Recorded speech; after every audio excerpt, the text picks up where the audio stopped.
All right, we're down to the last three questions. How important is it for people to know about these alternative ways of using cannabis?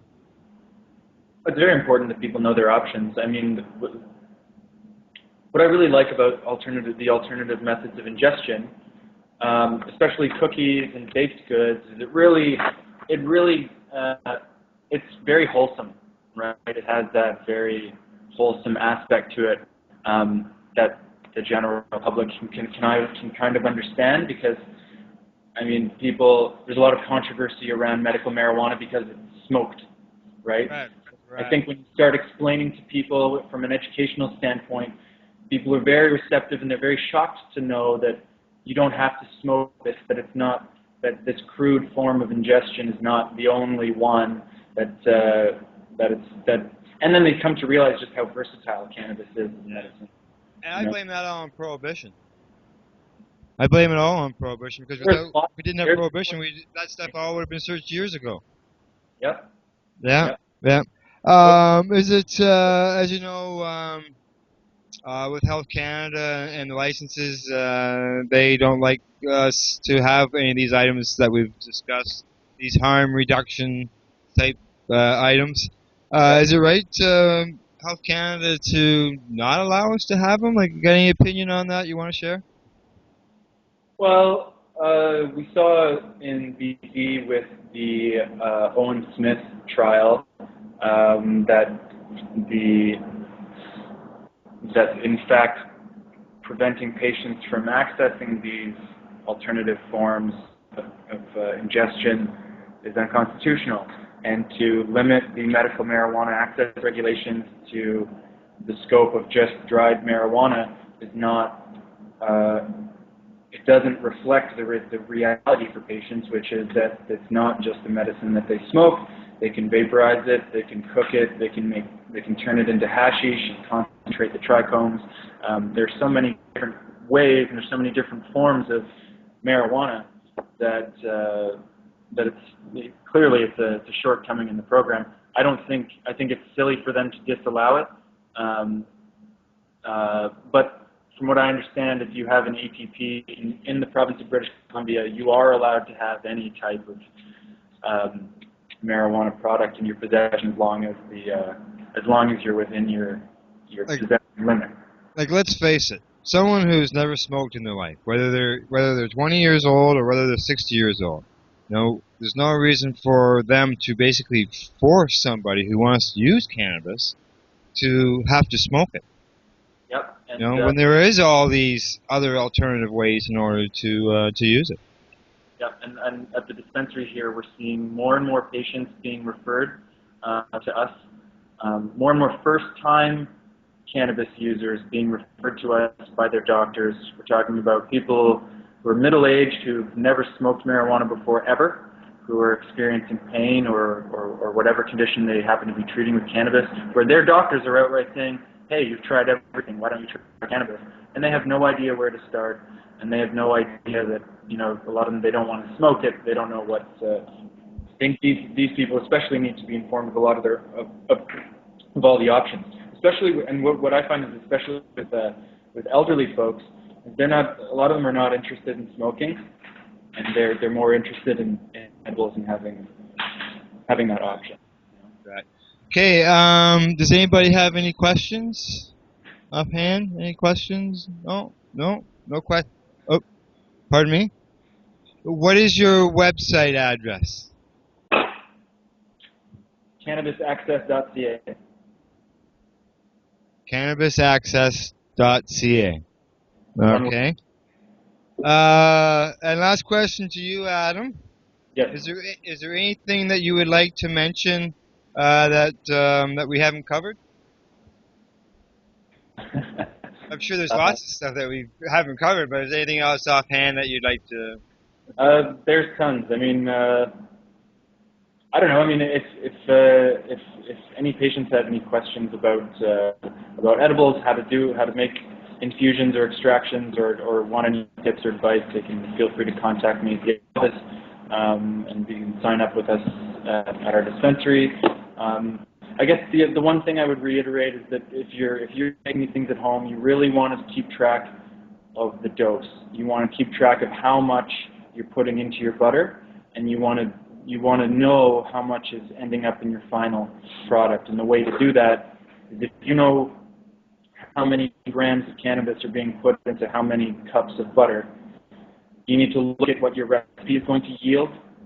So, for example, if I have a recipe that calls for one cup of butter, and the recipe is going to yield 60 cookies, and there's 30 grams, and if I know that there's 30 grams of cannabis in my cup of butter, and I turn that cup of butter into 60 cookies, I know that each of those cookies contains the equivalent of about a half gram of cannabis.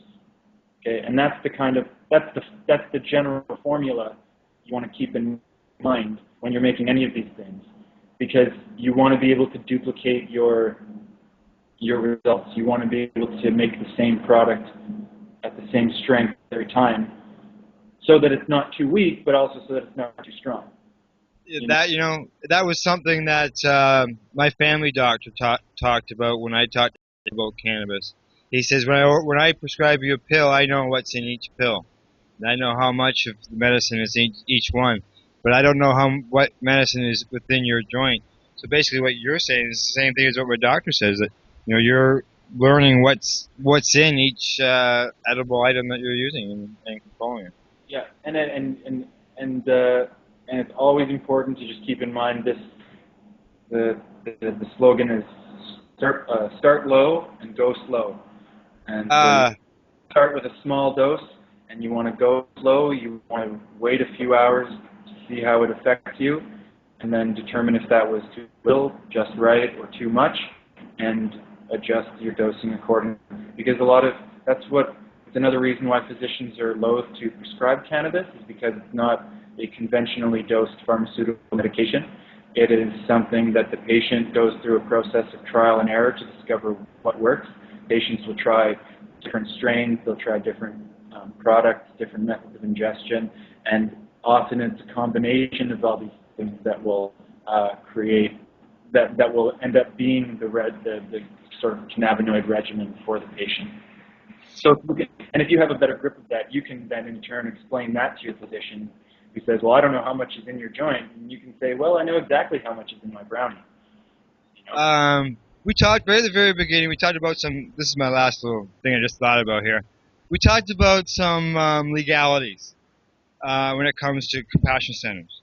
Now, from my understanding, the compassion centers are doing something about that. Have you guys all started to form a large association across the country? Yep. A number of us got together and founded the Canadian Association of Medical Cannabis Dispensaries. We're now putting together a standards and certification process for medical cannabis dispensaries to bring the dispensary industry more above board, to make dispensaries more accountable to the patients that they serve, and to just ensure a high level of patient care across the country, because there's more and more dispensaries opening up. I mean, medical marijuana is just exploding in Canada in all kinds of ways, but we want to ensure that dispensaries are all operating at the same relative level of standard operating procedures. Basically, you regulate yourselves. We are pursuing this goal of self-regulation. I mean, dispensaries have been self-regulating since they started in around 1996, and we want to formalize that more by creating something of CanCD is something of a trade association for dispensaries, or something you could also think of it as a college for dispensaries, where dispensaries can join CanCD and learn about best practices when they're running dispensaries. Because Health Canada's new proposal is somewhat in line with our model. In fact, if you look at a lot of what they're proposing, a lot of it is ripped straight from the dispensary playbook. Their proposed patient-doctor interaction is almost exactly what dispensaries have been doing since long before the Health Canada program even existed. Health Canada says that the patient will a document to their physician. The physician will sign it, and then the patient will take that document to these, the licensed commercial producers. Correct. And that's exactly how it's worked with dispensaries for 15 years. You're right. Yep. What they're essentially proposing are mail-order medical cannabis dispensaries. What they have a problem with and what they're supposed to regulate is the storefront distribution element. They don't want that. Which is what compassion centers and dispensaries, which is what actually define compassion centers and dispensaries, because more and more we're seeing more online dispensaries and people offering medical marijuana only through the mail.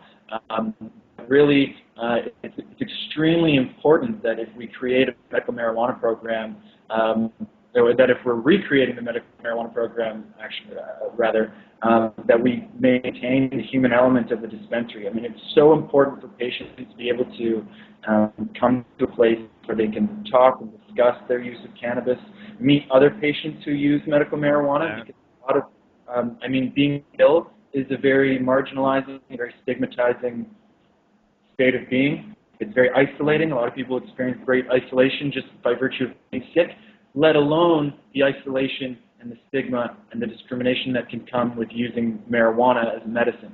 So exactly. Dispensaries have done a great deal of excellent work at destigmatizing medical marijuana and raising awareness about medical marijuana. Unfortunately, some dispensaries continue to be subject to law enforcement investigations, and that's obviously a result of our failure of a war on drugs and this prohibitionist approach to cannabis policy. But standardization of this distribution model is essential to its survival, and so that's what we're trying to do with CanCD. Super. Okay. Well, Adam, I think we're going to wrap it up now. We've been talking for quite a while. So at this moment, I'd like to say thank you to you, Adam, for taking your time to come here and educate everybody at the Studio Cafe in Brighton, or not Brighton, sorry, Belleville. And it happens.